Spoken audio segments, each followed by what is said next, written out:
বঙ্গবন্ধু তাদেরকে দয়া করেছেন। আর এইবার আমরা তাদের বিচার করব। যে অপরাধ, আমি আবার বলি, যে অপরাধ তারা বাংলার মানুষের সঙ্গে করেছেন, মুক্তিযোদ্ধাদের সঙ্গে করেছেন, আওয়ামী পরিবারের লোকজনের উপর করেছেন, ক্ষমার অযোগ্য। এদের যদি বিচার না করি, আল্লাহ আমাদের ক্ষমা করবেন না। তাদের বিচার অনিবার্য, ইনশাল্লাহ। অপেক্ষা করো ভাই, অপেক্ষা করো, দেখো কি হয়, খালি দেখো কি হয়। জয় বাংলা, জয় বঙ্গবন্ধু, জয় শেখ হাসিনা। জয় বাংলা, জয় বঙ্গবন্ধু, জয় শেখ হাসিনা। 1971 এবং তার পূর্ববর্তী 1966-র 6 দফা, 69-এর গণ অভ্যুত্থান, 1971-এর মুক্তিযুদ্ধ এবং মুক্তিযুদ্ধে আপনি ক্র্যাক প্লাটুনের সদস্য ছিলেন।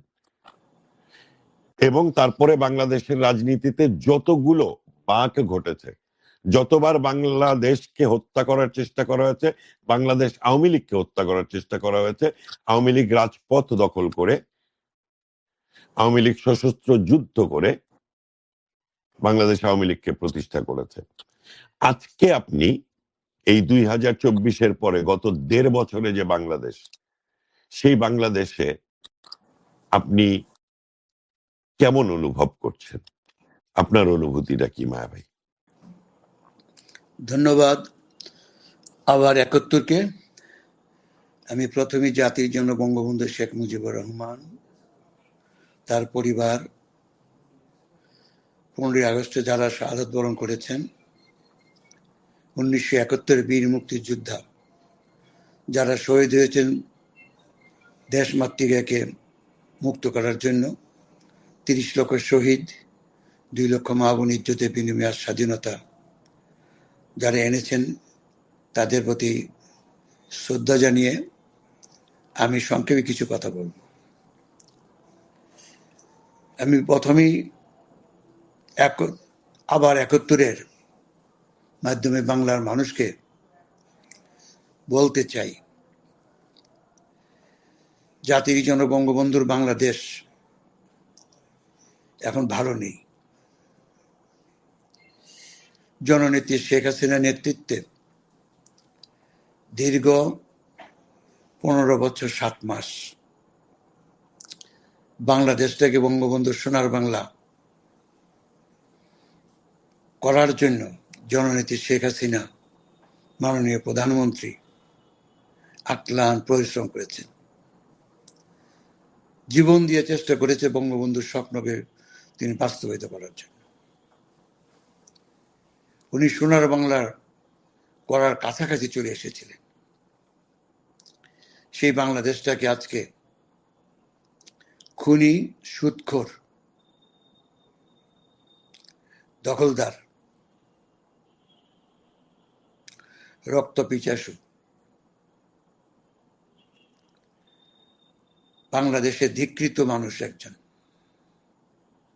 ইউনূস দেশটাকে ধ্বংস করে দিয়েছে। তিনি শুধু দেশটাকে ধ্বংস করে নাই, মুক্তিযুদ্ধের চেতনা, মুক্তিযোদ্ধাদের অপমান করা, মুক্তিযুদ্ধের গলায় জুতা মালা পরানো, গোপনে এবং প্রকাশ্যে মুক্তিযোদ্ধাকে হত্যা করা, মুক্তিযোদ্ধার চেতনার বাংলাদেশের মানুষকে ঘরবাড়ি পুড়িয়ে দেওয়া, আওয়ামী লীগের লক্ষ লক্ষ নেতা কর্মী আজকে গৃহহারা, তার বাড়ি ঘরে ছেড়ে আজকে খেতে খামারে রাত্রি যাপন করে, জেলখানা জায়গা হয় না, সব মিথ্যা মামলা দিয়ে তাদের আজকে জেলে পড়ে রেখেছে।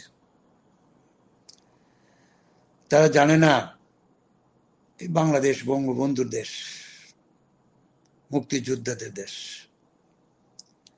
এই দেশকে কেউ দাবিয়ে রাখতে পারে না।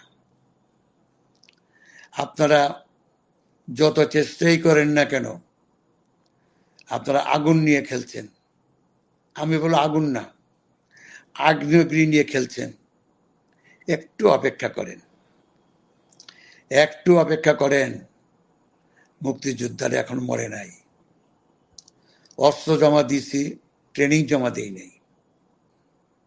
আমরা কিন্তু বসে নাই, সময় অতি নিকটে যারা মুক্তিযোদ্ধাদের অপমান করেছেন, ৩২ ভেঙেছেন, বাংলার মানুষের স্বপ্নকে ধ্বংস করে দিয়েছেন, তাদের যারা মৃত্যুবরণ করবেন কবর থেকে তুলে এনে বিচার করা হবে। বাংলার মানুষ আজকে আস্তে আস্তে প্রস্তুত হয়ে গেছে। যেখানে তাকান, যেখানে বলবেন, রিক্সাওয়ালাকে বলেন, শ্রমিক মেহনতি মানুষকে জিজ্ঞাসা করেন, আমার দুঃখী গরিব মানুষকে জিজ্ঞাসা করেন, আপনারা কেমন আছেন? সবার মুখে একটি কথা, আগেই ভালো ছিলাম, মা শেখ হাসিনার আমলই ভালো ছিলাম। আছে তাদের পেটে ভাত নাই, জিনিসপত্র কিনতে পারে না, রাতে ঘুমাতে পারে না, দিনে বেরোতে পারে না, হত্যা, গুম, ছিনতাই, লুটপাট, অগ্নি সঞ্চয় করতেছে তারা। দেশটাকে 1971 সালের চেয়ে খারাপ জায়গায়। 13তে গণজাগরণ মঞ্চ হলো এবং এই গণজাগরণ মঞ্চ কাদের মোল্লার ফাঁসির দাবিতে সবাই ভাবে যে ওই গণজাগরণ মঞ্চটাই ছিল হচ্ছে যুদ্ধাপরাধীদের বিচারের দাবিতে আন্দোলন। যুদ্ধাপরাধীদের বিচারের দাবির আন্দোলন শেখ হাসিনার নির্দেশে জাহানারা ইমামের নেতৃত্বে আপনারা 91 সালে তৈরি করেছিলেন এবং তারই রেজাল্ট কিন্তু ধারাবাহিক সংগ্রামের ফল কিন্তু আজকে এই মানে যুদ্ধাপরাধীদের বিচার হওয়া। আর যুদ্ধাপরাধীরা বিচার হয়েছিল বলেই তারা সকলে মিলে ষড়যন্ত্র করে শেখ হাসিনাকে ক্ষমতা থেকে সরালো, গণতন্ত্রকে হত্যা করলো, মুক্তিযুদ্ধ নাই, বাংলাদেশ নাই। এই বাংলাদেশে বাংলাদেশ আওয়ামী মানে বাংলাদেশকে যতবার হত্যা করা হয়েছে, বাংলাদেশের পুনর্জন্ম হয়েছে বাংলাদেশ নামেই এবং বাংলাদেশ আওয়ামী লীগের হাত ধরে। আপনার অভিজ্ঞতা থেকে আমরা এইটা জানতে চাই শুধু যে আমাদের আসলে কিভাবে আবার ঢাকাটা আমরা আমাদের দখলে নিতে পারি। কারণ আমরা জানি যে জুলাই আগস্টের যে মেটিকুলাস প্ল্যানের যে আন্দোলন, এটা কিন্তু বাংলাদেশের আর কোনো জেলাতে হয়নি, চট্টগ্রামে সহ খুলনাতে একটু, মূলত ঢাকা। ঢাকা আমাদের হাতে থাকলো না, ঢাকা ষড়যন্ত্রকারীদের হাতে গেল। সেই ঢাকাকে আমরা কিভাবে আবার ফিরিয়ে আনতে পারি এবং ঢাকাকে দখল দিলেই কিন্তু বাংলাদেশ আওয়ামী লীগ আবার ফিরে আসবে, আবার আরেকটা যুদ্ধের মধ্য দিয়ে বাংলাদেশ মুক্ত হবে। এই ঢাকা ফেরানোর লড়াইটা আপনার অভিজ্ঞতা থেকে আপনি যদি একটু বলেন এবং এটা দিয়ে আপনি আপনার কথা শেষ করেন, কারণ আগামীর প্রজন্ম এই স্ট্র্যাটেজিটা তাদেরকে জানা উচিত। আসলে যুদ্ধের সব স্ট্র্যাটেজি কিন্তু প্রকাশ্যে বলা ঠিক না, বলবো না, তবে ঘটবে।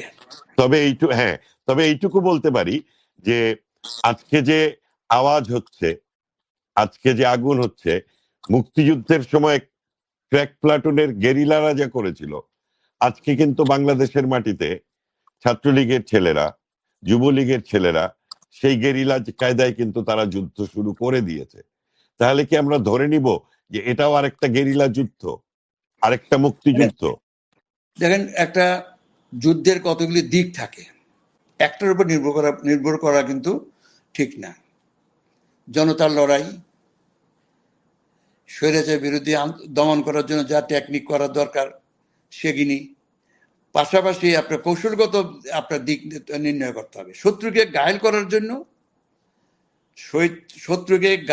জন্য, শত্রুকে শেষ করার জন্য যত রকম পদ্ধতির প্রয়োজন সবগুলিকে কিন্তু যুদ্ধের সময় 7ই মার্চের ভাষণের তোমাদের যার যা কিছু আছে তাই নিয়ে শত্রুর মোকাবেলা করো, ঘরে ঘরে দুর্গ গড়ে তোলো। বঙ্গবন্ধুর এই অমর বাণী শুধু বাংলাদেশে বিশ্বে নিপীড়িত মানুষের জন্য প্রযোজ্য।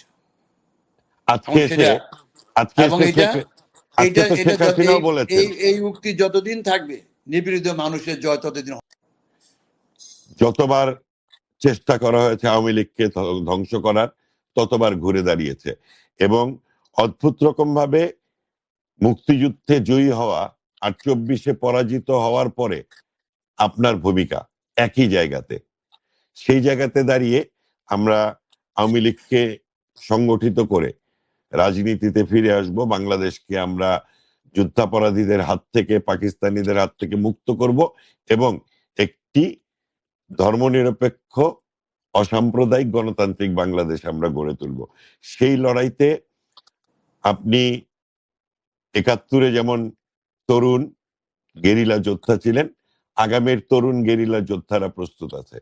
আপনাদেরকে নেতৃত্ব দিয়েছিলেন বঙ্গবন্ধুর নির্দেশে মুজিবনগর সরকার।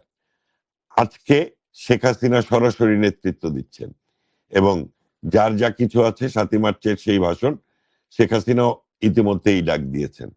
আশা করি আপনারা যুদ্ধের স্ট্র্যাটেজি ঠিক করবেন এবং সেই স্ট্র্যাটেজিতে আমরা সামনের সারিতে থাকব। আগামীর তারুণ্যকে নিয়ে এই বাংলাদেশকে আমরা মুক্ত করব। আপনি সবশেষ বাংলাদেশ আওয়ামী লীগের তৃণমূলের নেতাকর্মী, বিশেষ করে ঢাকা শহরে এখন যারা আছে তাদের জন্য আপনি যদি কিছু বলেন। এবং ঢাকার সর্বস্তরের জনগণ আওয়ামী লীগের সকল নেতাকর্মী, ছাত্রলীগ, যুবলীগ, স্বেচ্ছাসেবক, মহিলা লীগ, যুব মহিলা লীগ, কৃষক লীগ, সবাই আজ নির্যাতিত। কারো বাড়ি নেই, ঘর নাই, জেলখানায়, খেয়ে আছেন, না খেয়ে আছেন, তারপরে কিন্তু তারা কিন্তু রাজপথ ছাড়ে নাই, ছাড়বেও না।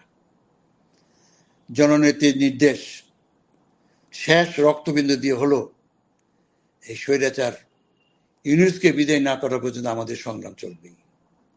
বাংলার মানুষকে মুক্ত করতে হবে, বঙ্গবন্ধুর স্বপ্ন সোনার বাংলা কায়েম করব, জননেত্রী শেখ হাসিনাকে বীরের বেশে দেশে যাবেন, তার সাথে আমরা মুক্তিযোদ্ধারা তার পাশে থাকবো ইনশাল্লাহ। ওই দিন বেশি দূরে না। আমি এই প্রথমেই শুরু করেছিলাম, যারা এই অত্যাচার করে মরে গেছেন তাদের কবর থেকে তুলে এনে বিচার করা হবে।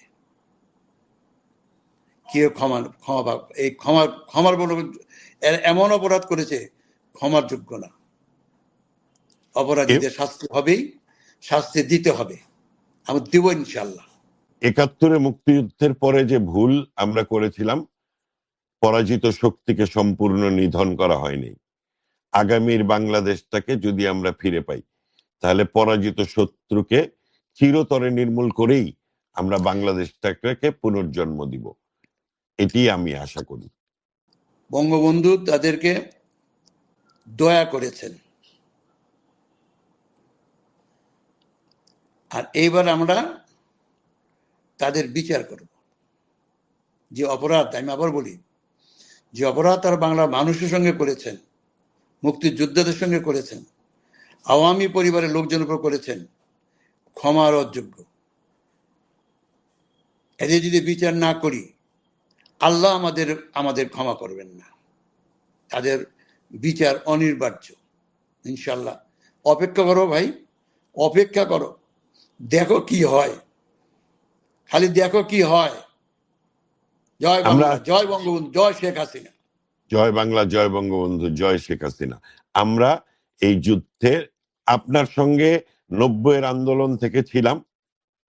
আগামীর যে মুক্তিযোদ্ধাদের নেতৃত্বে যে যুদ্ধ হবে সেই যুদ্ধেও আপনাদের সঙ্গে